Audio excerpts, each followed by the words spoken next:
E nós finalizamos ontem, inclusive, um curso de técnicas de investigação desses tipos de situações. Então, é natural que, na medida em que nós nos abramos para esse tipo de denúncia e para esse tipo de escuta, né, no fim, isso tende a aumentar e a gente tem um desafio enorme de também dar conta disso. Né? Assim, não é só receber as denúncias, é encaminhar da maneira mais humana e correta possível. Sobre a questão do consignado, da Caixa Econômica, eu vou colocar aqui alguns temas no pacote pela necessidade de resumir aqui por conta do tempo. Consignado da Caixa Econômica Federal, questões relacionadas a motociatas e todos os outros, o papel da PRF na eleição, vários desses temas vieram a público por conta da Lei de Acesso à Informação. Então, é muito importante a gente sempre defender a Lei de Acesso à Informação, porque muita coisa se fica sabendo por meio dela. E eu acho que é sempre relevante a gente destacar o papel da Lei de Acesso à Informação aqui. E, por conta disso, várias dessas questões vão parar em órgãos, nas agendas de fiscalização, auditoria. Alguma coisa pode virar uma auditoria, outras coisas podem virar uma ação correcional. Por exemplo, esse caso da PRF tem investigação, né, enfim, sobre as pessoas que podem ter participado e assim por diante. O caso dos Yanomami, nós estamos terminando um relatório de auditoria na CGU, que eu acho que vai ser bem relevante para apontar o que aconteceu. Questão que o senhor mencionou da Codevasf também. O que nós estamos fazendo com a Codevasf hoje é organizar... Bom, nos últimos 4 anos, havia 40 relatórios de auditoria na CGU sobre a Codevasf. Nós publicamos 13, eu acho, esse ano, que já vinha de trabalhos dos técnicos da CGU. Tá? É importante destacar esse ponto. O que nós fizemos? Nós organizamos agora, recentemente, tanto com a Codevasf como com o FNDE, uma agenda de integridade interna, de reforço dos mecanismos de controle, de estruturamento de um programa de integridade interno para funcionar bem e para aprimorar esses mecanismos de controle. E a CGU vai participar, é um piloto na Codevasf e no FNDE, e a CGU vai participar de todas essas etapas de construção. A gente está trabalhando aqui numa perspectiva, deputado, de reforçar os controles para evitar futuros problemas, né, em parceria, inclusive, com os servidores da Codevasf, com essas áreas de controle interno da Codevasf. E, obviamente, isso não nos vai impedir de, eventualmente, se houver uma situação que mereça uma investigação do ponto de vista punitivo, repressivo, que nós façamos também. Mas a gente identificou que, nesse momento, por ser até, inclusive, um começo de uma nova etapa, que nós façamos essa agenda de integridade interna. Obrigada, ministro. Eu vou passar agora a palavra. Eu vou ler aqui o restante da lista. Não tenho direito Pois não, é porque a gente acabou somando o seu 1 minuto antes, porque são 2 minutos. Eu tive 9 minutos. Pois é, mas o que eu aumentei foi o tempo de resposta do ministro, porque cada debatedor tem 2 minutos mais 1. Como ela somou, se você fizer questão, eu passo, não tem problema nenhum, não, mas... Obrigada. Então, agora eu passo a palavra ao deputado Boulos, que somará o tempo, 2 minutos mais o tempo de líder. Depois nós temos o deputado Alberto Mourão e depois o deputado Orlando Silva. Então, deputado Boulos. O deputado Orlando ele está ansioso para falar. Então, se a presidência permitisse, eu até passo minha vez para o deputado Orlando Faria. Se quiserem trocar, não tem problema. Eu vou ficar feliz. Então, podemos fazer essa troca? Antecipar o deputado Orlando pois uma lógica. Então, deputado Orlando, em seguida o deputado Boulos, desculpa, o deputado Alberto Mourão e depois o deputado Boulos. Eu estou comovido, presidente. Não, está trocando com ele, porque senão o deputado Alberto vai ser prejudicado. Eu estou comovido porque eu nunca vi uma reunião tão doce quanto essa que nós estamos assistindo aqui. E eu vou fazer questão de antecipar por um motivo muito breve, presidente. Eu vou abrir mão do meu tempo de réplica e sequer vou falar 3 minutos. 3 ou 2? 3. Eu só queria, presidente, primeiro cumprimentá-la e dizer da alegria de poder assistir o depoimento do nosso ministro, cumprimentar da nossa secretária executiva, a doutora Vânia, porque é um depoimento que demonstra a correção quando o presidente Lula decidiu criar a Controladoria Geral da União, em primeiro lugar, e a elegância com que o senhor se comportou aqui demonstra como que um órgão vai ganhando forma de uma estrutura de Estado. E tem uma agenda que projeta uma estruturação mais forte para combater não apenas os malfeitos, a corrupção, mas, sobretudo, para ampliar a eficiência da gestão pública.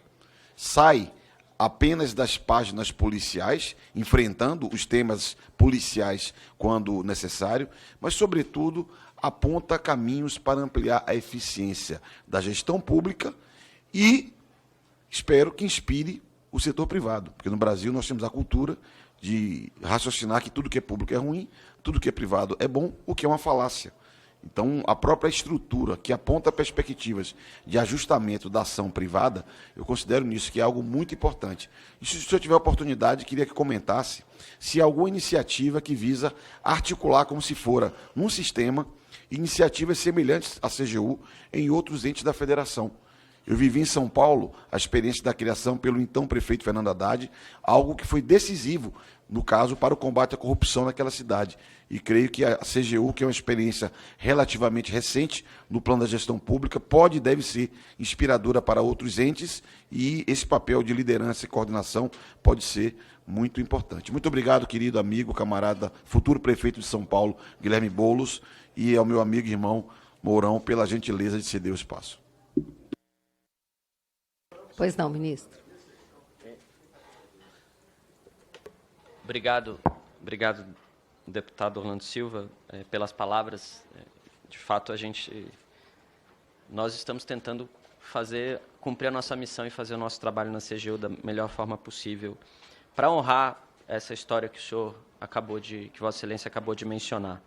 Nós temos algumas agendas na CGU relacionadas à dimensão federativa, sim. Nós precisamos fortalecer esse aspecto de rede federativo, né? Então, a gente tem o sistema de ouvidorias dentro do governo federal e a gente tem a rede de ouvidorias que lida com temas da federação e que organiza eventos e treinamentos e diálogos entre as ouvidorias. A mesma coisa do ponto de vista das corregedorias, a mesma coisa do ponto de vista dos controles internos. Nós temos programas de aperfeiçoamento. A lei anticorrupção, por exemplo, é uma lei que ela é muito difundida do ponto de vista de competências, né? Então, todas as corregedorias de cada município do Brasil podem aplicar a lei anticorrupção, né? Então, é algo que a gente precisa se preocupar muito, sempre com a busca de coerência e de coesão nessa agenda, e a gente tem tentado trabalhar nessa perspectiva, sempre na linha da orientação e do treinamento, porque a gente sabe, na verdade, os senhores sabem melhor do que eu, que muitos municípios desse país têm estruturas administrativas muito deficientes, e que muitas vezes problemas acontecem por falta de conhecimento, por erro e não por má fé. E a gente precisa trabalhar para ajudar as prefeituras, os municípios desse país, para criarem sistemas de controle mais eficientes. E a gente tem desenvolvido programas sobre isso. Eu vou até encaminhar ao gabinete de Vossa Excelência essas iniciativas. Muito obrigado. Obrigada. Então, eu passo a palavra agora ao deputado Alberto Mourão.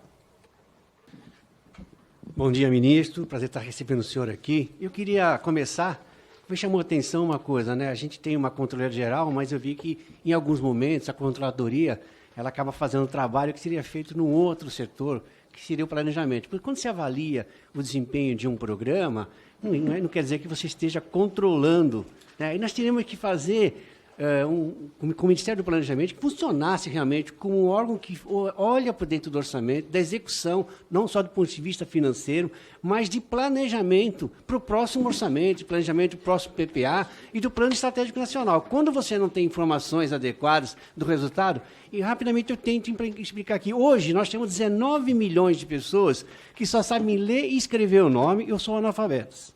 Se há muitos anos atrás nós criamos um programa para enfrentar isso, que as pessoas acima de 55 anos não podiam mais ser salvas. E se criou o programa Bolsa Família ou semelhante àquele outro nome, para salvar essas famílias do ponto de vista dos filhos, e que então a ajuda financeira era para que eles se alfabetizassem, a gente tivesse a plenitude educacional. Nós estamos nos encontrando 15, 20 anos depois com a mesma situação, aonde você tem mais 35 milhões agregados desses 17 que não fizeram não terminaram o ensino médio, o ensino fundamental, o primeiro ciclo.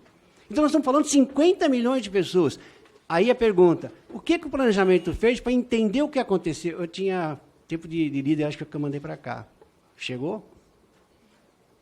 Não veio? Não chegou, deputado, mas pode concluir. Eu acho que a gente precisa sair desse campo. Depois, ministro, a gente tem um outro problema sério.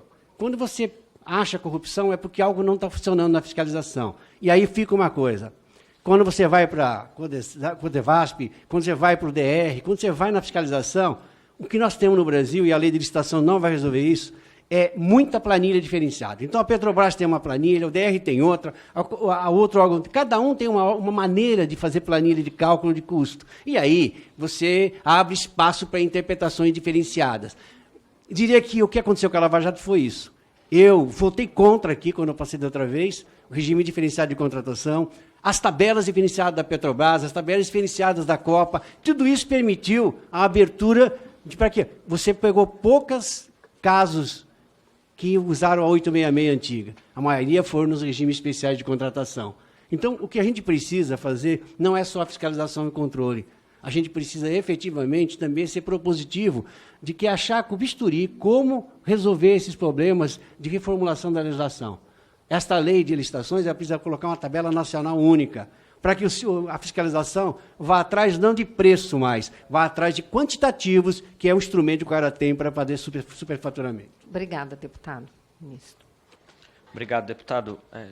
Vossa Excelência me permite dizer, isso que o senhor está falando é música para os meus ouvidos e acho que para o ouvido de todos os servidores da CGU, porque tudo que eu mais escuto dentro da CGU, e eu tento, obviamente, como ministro, reverberar isso para fora, é o quanto a CGU quer se colocar dentro dos ministérios dessa perspectiva de controle interno. Porque o que é, no fundo, um controle interno? É um controle que faz auditoria, fiscaliza e tudo mais, mas também dada a capilaridade da CGU, dada a capacidade de avaliação que a CGU tem das políticas públicas por conta de todo esse histórico de 20 anos, a CGU, os assessores de controle interno dos ministérios e a própria CGU têm condições de, na discussão do desenho de determinadas políticas, de determinado ato normativo, uma lei, um decreto, uma portaria, participar da construção. Nesse momento, muitas vezes, você evita uma série de problemas, né, e consegue fazer essas leituras. A gente tem trabalhado, eu tenho conversado com os ministros, com meus colegas nessa perspectiva, tenho conversado muito com a ministra Esther, tenho conversado com a ministra Simone também. Nós temos, dentro do governo federal, o Comitê de Monitoramento e Avaliação de Políticas Públicas, do qual a CGU faz parte desde o começo. Aliás, dentro dos nossos critérios de prioridade, em termos de avaliação de políticas e de auditorias, depois das auditorias que nós temos por obrigação legal fazer todo ano, de contas e conformidade, junto com o TCU, nós temos as auditorias e estudos que decorrem do CEMAP, que é esse comitê que eu mencionei. E muitas vezes, quando a gente fala a palavra auditoria, às vezes passa uma ideia também um pouco de uma fiscalização no sentido estrito, mas, de fato, essa auditoria que a CGU faz, ela é uma auditoria para ajudar o gestor, para estimular as melhores práticas e assim por diante. E a gente tem tentado aprimorar, inclusive com esse... A Vânia acabou de me lembrar aqui de um programa que a gente tem na CGU, que se chama CGU Presente, que visa exatamente lidar com esses desafios que o senhor mencionou.